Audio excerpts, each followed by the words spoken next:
Hey guys, welcome back to a new video. I'm Stephanie West. I'm a licensed counselor here in the state of Michigan, and I am owner and operator of In Progress Counseling. One of the pieces that is going to be very true for many people who are working in the field of mental health is we in real time will sit in people's stories as a tragedy is unfolding, as a crisis is unfolding, as just a seismic shift is going on in their life. And it can be guttural and painful and disorienting. And it's like, what would you say in that situation that would make it better? What strategy, what growth plan, what would you do in that moment to silver line things or to give perspective? Sometimes you can't. Sometimes you sit in the slog of something awful and you just be with them in it. But even in that, there is some agency by asking, hey, what is your typical response when life has a seismic shift? What could you anticipate yourself doing? Because there's agency in saying, I can't make this better right now, but I'm going to work really hard to not make it worse. And what that means is there are fundamental healthy things that day to day we can be spending time on as time permits. Things related to our sleep hygiene, things related to self-care, things related to physical hygiene, related to relationships, related to physical nourishment.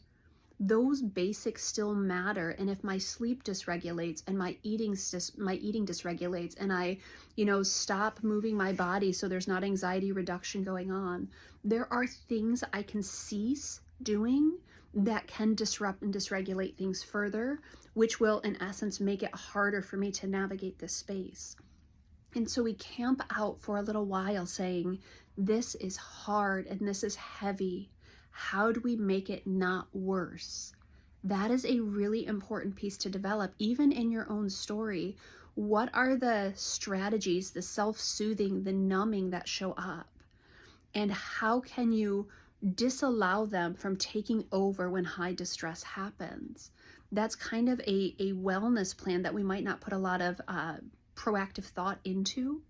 But I do remember very clearly when my life was on fire several years ago, one of the promises I made to myself, and I suspect I whispered it to myself in the doldrums of heavy. I said, I don't want you to have to recover from how you choose to recover. Meaning pulling in vice, pulling in numbing agents, leaning on addictions to get me through the hard stuff. It would have added another layer of healing that had to happen. It would have been me confronting yet another layer of problematic behavior in addition to a life that was already on fire.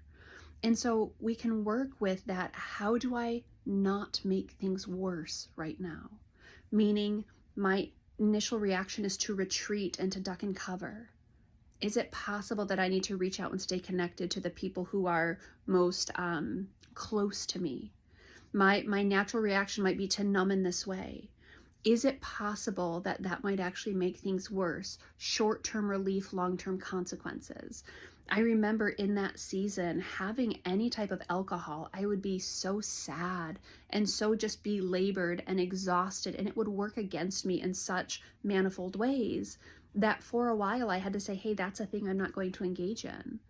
And so we're talking about when the slog is there and it's hard and it's heavy and there's this seismic shift or this tragedy unfolding.